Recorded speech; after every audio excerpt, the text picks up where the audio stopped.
Hi everyone, welcome back to my channel. You will not believe me when I tell you that today's set is actually what kick-started the whole summery theme that I've gone for this year on my channel, and it's kind of crazy that I'm only just filming this set. So I actually did the first 5 fingers and that just honestly went wild in my head, and I started creating more and more and more, and then as I created I just continued filming those rather than actually going back to the original set and filming that one. So we're finally here. I need to get a grip and start filming them all. Obviously we are approaching the end of summer, which is crazy to say because we're at the end of July, but as you all know, stores are coming out with their autumn bits, and us nail techs unfortunately are going to have to hop onto that trend very shortly, and so I need to get rid of, well, rid of is a strong word.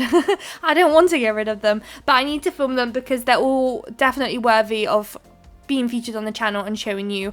And even though it's the end of kind of like the summer season, listen, I've still got holidays put for the end of September and stuff, so as far as I'm concerned, summer's continuing at least till then. But once I applied my nudie bases and some pink on the nails, it's time to get cracking with the aura look. Now, I've had so much use out of this palette this year, and I actually picked up this palette, I want to say last year, or at least a couple months ago, like a long time ago it feels like, and I've only just figured out how to properly use it and just how to even use it. And it's as simple as get yourself an old eyeshadow brush, and just kind of preferably very gently on the hand pick up that pigment. I went a little bit too heavy on it here, not too much, but just a little bit too much. I would have preferred to leave a bit more of a gap around, but it's gonna have to do. And we did this on the index and the ring finger, and we're kind of focusing it onto the center of the nail. And like I said, if you can be a little bit more less heavy-handed like I was, then you're going to find a bit more pink on these sides, and I feel like that creates that better aura look and that middle ombre kind of look that you're going for.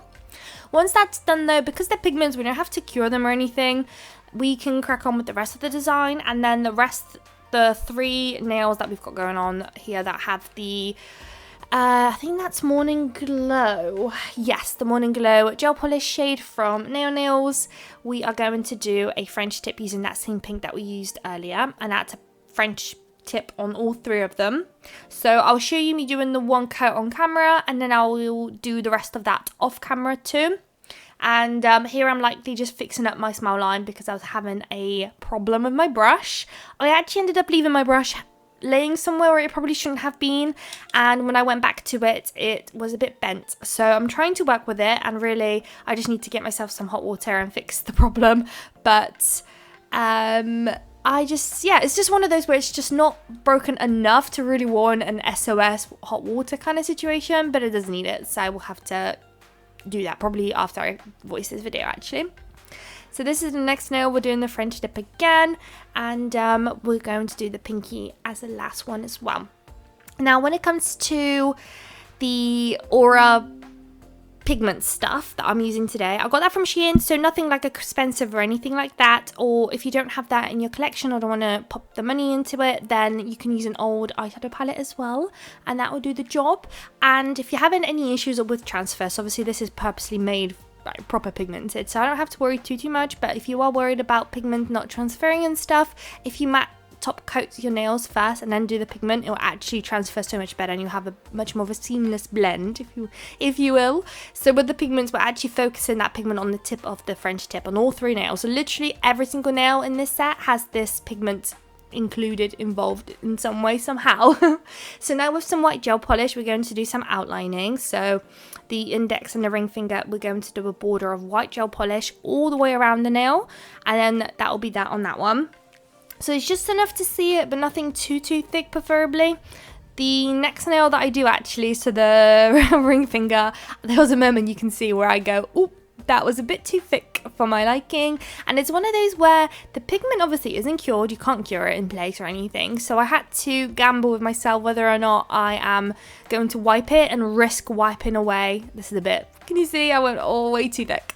So I needed to think whether or not I'm going to wipe it and just risk removing that pigment and then having a nightmare to put it back in where I needed it, or just go with it and just thicken up the line and just go with the flow. So this is me thinking, and I've obviously gone off camera to try and fix it as much as I can, but the ultimate decision was that I just kept it as is and I just tried to thicken up in different areas, just make it look a bit more symmetrical. And luckily this nail isn't like next to the other nail, so you can't really have like a proper compare. And realistically, when they're on your nails and you're just doing your everyday tasks and stuff, then you can't really see unless you literally compare kind of thing. So all good there, and in the end it doesn't even look that bad anyways, to be honest. So I panicked for no reason really. But once we're done with that one, we're going to work on the thumb, which I will show you in just a moment. And on the thumb, we're doing something super simple. Just envision like a star, but right in the middle of that, above that smile line, right in the center where the pinky bits are, or the Morning Glow gel polish is. I've disappeared again. I'm so sorry. Nightmare. But there goes the dotting tool. Right in the center is where we're going to have the star. And don't worry too much about that dot, because we will be placing a rhinestone later on exactly in that dot. So don't worry too much about getting that the dot perfect in any way, shape or form. So you want to do four quite long lines, and then in between those lines you want shorter ones, and preferably if you can try and stick to the same kind of thickness of your lines, that would definitely help the look of the nail. But at the end of the day, if they're a bit thicker here and there, and then you want to pop that in Slam for a cure. The next bit, I don't actually know how to describe it. I've actually sat and looked at my nails for a little while thinking, how am I going to describe this bit? No idea. I don't know whether this has a name, but I'm doing these lines that I'm then going to work on thickening in certain areas. So it's kind of going thicker on the edges and then thinner in the center and then thicker out again on the edges, if that makes sense. Preferably if you watch this fragment over my talking, this will probably be the best way to see what I'm doing without me having to try and describe it. But I tried to focus, and I essentially left all of the bits of how I actually got to this shape, but I did end up cutting the footage of me actually colouring in the bits that needed the colouring, so those corners where they're a bit more of a thicker line. So that off I go there, and again we will do another cut of that as well off camera. And then now on the pinky, we're going to do something similar but just switch up the pattern. So on this occasion we're going to do this long line, and then we're going to pick a side. On this one I did on the left, and then these like kind of claws, these like lines, and then again we're going to thicken them up and make them thin and thick in certain areas. And yeah, I don't literally no idea, but I hope that the video explains itself nicely. And you can let me know in the comments in the meantime though what you guys think of this set, because I am obsessed, and this may have to be my holiday set. I have to admit, there have been a couple I've mentioned that may be my holiday set, and this one maybe. It's just like not too much, not too little for me. Like it just feels like it's gonna work with everything kind of thing. So now at this stage, time to bling the set up, and there's not too much going on. On the index and the ring finger, we're going to do two flowers, one large pink one and one smaller white one. And then in the center of those flowers, we're going to do some caviar beads as well, so silver ones on this occasion. And we're going to do something very similar on the other nail as well. It's just we're going to flip up the placement, so the larger flower was at the top, and now it's going to be at the bottom, and then the white one will be at the top there. And again, caviar beads in the center of the flower as well. And then last but not least, really, we just have a handful of ABs, like 4 in total to place down, only 1 on the thumb and 3 on the pinky, and that's it.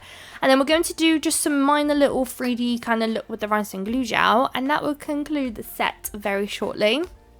So whilst that's curing, we're going to do the thumb. So right there in the center of that star, we're going to place quite a big AB crystal, which is going right up now. There it is. I don't know if it's a must. I am still reconsidering whether that had to happen, but it is what it is.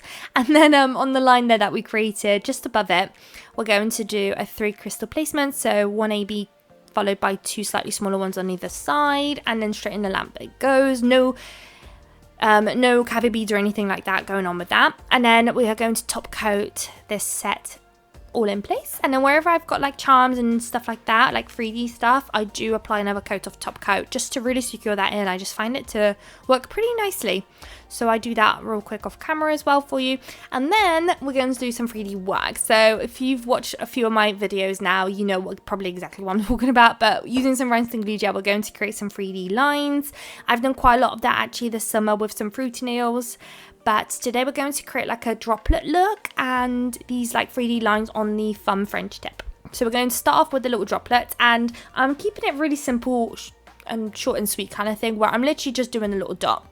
I'm not trying to worry too much about creating like the proper droplet look where the top has like a thinner line and it drops into this big blob. But no, I'm just trying to keep it short, sweet, simple, just so anyone can recreate. And really, it kind of needed it. I feel like if I try to complicate it a bit too much, like the set is given a bit more delicate, summery, not too much, and it's probably best I just keep it like that because it's very easy to overdo it with me, and I feel like I'm on the border of, and yeah, anything extra will probably be overdoing it.